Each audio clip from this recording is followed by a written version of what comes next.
What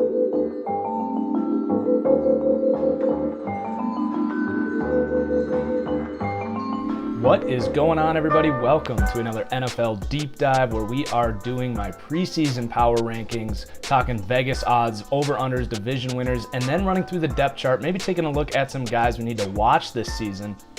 So coming in at number 4 is the Seattle Seahawks. Now these next 4 videos are all going to be pretty short. Not a ton of questions about these guys. Clearly teams that I'm very high on. So the Seahawks coming in at number 4, that defense is going to be back. Legion of Boom, just so many stars across the board. Sure, they're getting older, but I like some of the pieces they added. Getting Earl Thomas back healthy as well. I think this defense can be right back as a top 3 defense and has just as good a chance as any to finish as the best defense in football. Offensively, that's where the question marks come in, right? You got the offensive line. No secret there that this is a poor offensive line. They are throwing a bunch of resources at it this year. They are giving Justin Britt a new contract. They seem to have recognized that that was not a good strategy to just ignore that group altogether. So hopefully that will be better. The receivers are fine, especially with Russell Wilson in there. Just a playmaker, creates offense on his own. I really like this Seahawks team to come back strong this year as one of the best teams in the NFL this year. Vegas has their over-under at 10.5 too, which is pretty high. I'm fine going over. I think the range for this team is going to be about 10 to 11 wins though. I don't see them really dominating and getting up to 12, 13 wins. I do think that offense is going to hurt them at times. I think this division is better than people are giving them credit for. I think the Rams are actually going to be very competitive this year. I think the 49ers at least match up well against the Seahawks with what should be a really good defensive line. So I think we might still see some surprise losses from the Seahawks like we've seen really throughout this dynasty of the Seattle Seahawks and the Legion of Boom. But it's a team that I think gets the job done. I think they win this division. They do come in as the favorites here. I could see Arizona sweeping in and having a good year and stealing that division like they did a couple years ago, but I wouldn't bet on that to happen. And then at 12 to 1 to win the Super Bowl, I'm also okay with that. This is by all means a Super Bowl caliber team, a Super Bowl caliber roster with a Super Bowl coach, quarterback, and defense. So they definitely could get back there. And again, when I finish these deep dives, I'm going to do a full speed round prediction of every team. So we'll see where I do end up putting the Seahawks in the end. These are just my preseason power rankings. So let's jump through this depth chart now. Let's start with the offense, maybe talk about some guys that we need to keep an eye on. These players are pretty well known here for the Seahawks. They've been in the spotlight now for many years. So Russell Wilson, of course, at quarterback. He is the 6th best quarterback for me, just behind Big Ben and ahead of Matt Ryan. If he didn't have those random hiccup games, like 4 interception games against the Packers, who were a terrible defense last year, then I'd be confident putting him in the top 5. But those are, they question his size and his ability to consistently throw out of the pocket. He does it for the most part, but he will have games where he just doesn't show those things. Throwing on the move, though, he is right behind Aaron Rodgers for the most accurate and arm strength as well. Just on the move, off-balance throws, so elusive. Love Russell Wilson. He's going to be able to create offense for this team no matter how bad their offensive line is, just like we saw last year. And then at running back, this is getting interesting now here, week 2 in the preseason. Thomas Rawls still the starter. Eddie Lacy not getting too many first-team reps. A big competition there. I still think we see Eddie Lacy win it out by the end of the preseason, but it's starting to definitely sway the other way with that we might have Thomas Rawls as the starter here, and CJ Prosise is kind of buried in the depth chart too. That surprises me. I think CJ Prosise is the most talented running back of these 3. I loved him coming out of Notre Dame. I think he has amazing quickness, a former receiver, really good vision, reminded me a lot of Le'Veon Bell in the same way that I like Joe Mixon and Ty Montgomery as well. He's a really patient runner. So I would love to see CJ Prosise take over the job here. We'll see what ends up happening.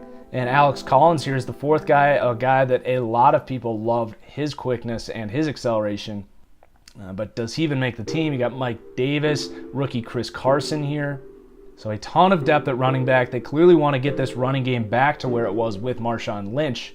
And then these receivers are more or less the same. You got Doug Baldwin, Jermaine Kearse, Tyler Lockett. I'm not a Tyler Lockett fan. Everyone loves the agility scores that he shows and his ability with the ball in his hands, but I do not like what he's shown as a receiver.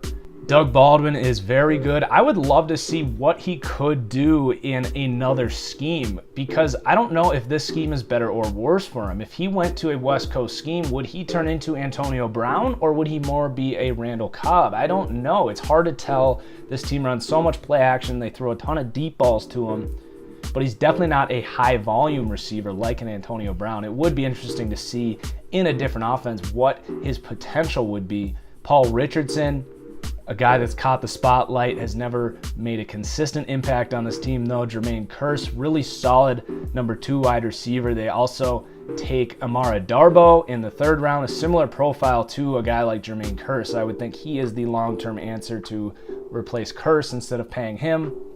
Because this team really is pressed up against the cap. They are working now every offseason to get as much talent here and lose as little as they can, but they are in a tough spot, paying all those guys on defense. And then on the offensive line, you got George Fant, Luke Jokel, probably going to play left guard. They gave him a ton of money. I didn't agree with that contract personally. And then Justin Britt, stud center, getting a huge payday. And just competition all around. They got Jermaine Ifedi playing at right tackle right now. They take Ethan Pochik in the 2nd round this year. Mark Glowinski, Ode Aboshi. They are really trying to figure this out. As of this recording, none of these positions are set and stone, it would seem. But they do have more talent this year, certainly, than they did last year. So we'll see if it can just be a bottom 6 offensive line instead of bottom 1, because that is honestly going to give a big boost to this offense. Definitely enough of a boost for them to get back to where they need to be.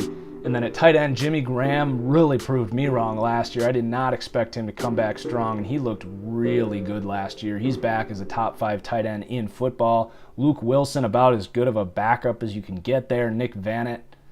And they like to bring in a lot of tight ends here, especially when they're running the ball well. So a good deep group of tight ends there. Let's move on to the defensive side of the ball. It's going to be really quick. I mean, the D-line's great. Michael Bennett is incredible, maybe even underrated as one of the best players in all of football.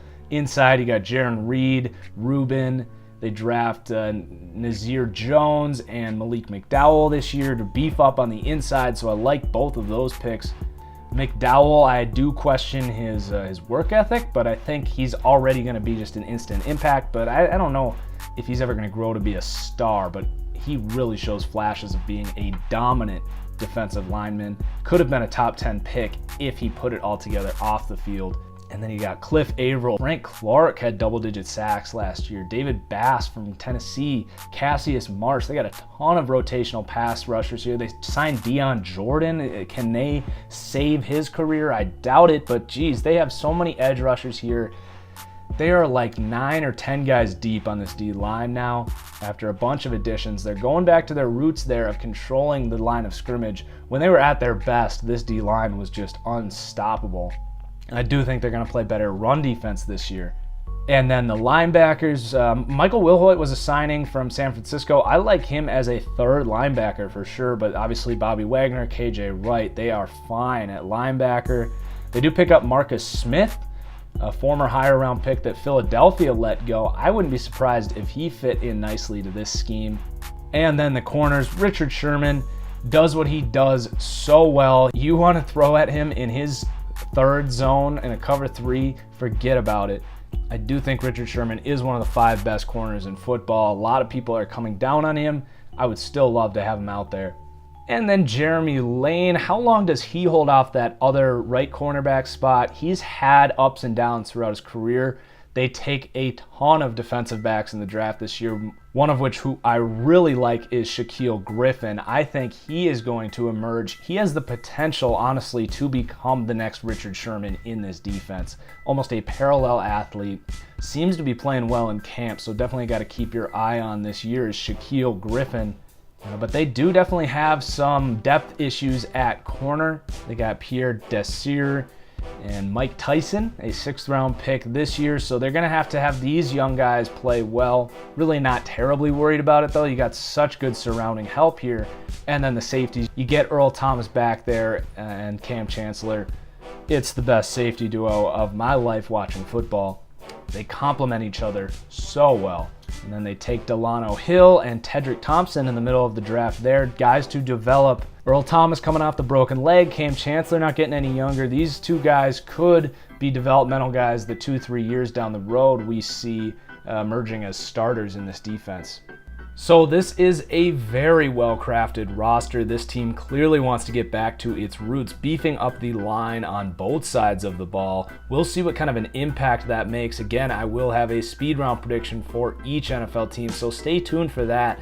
Seahawks fans, let me know if there's any players that stand out to you that I did not talk about here. And NFL fans, who do you think wins the NFC West? Can anyone in this division knock off the Seahawks this year? So that's all I got. Cheers, everyone. We'll see you for the next one.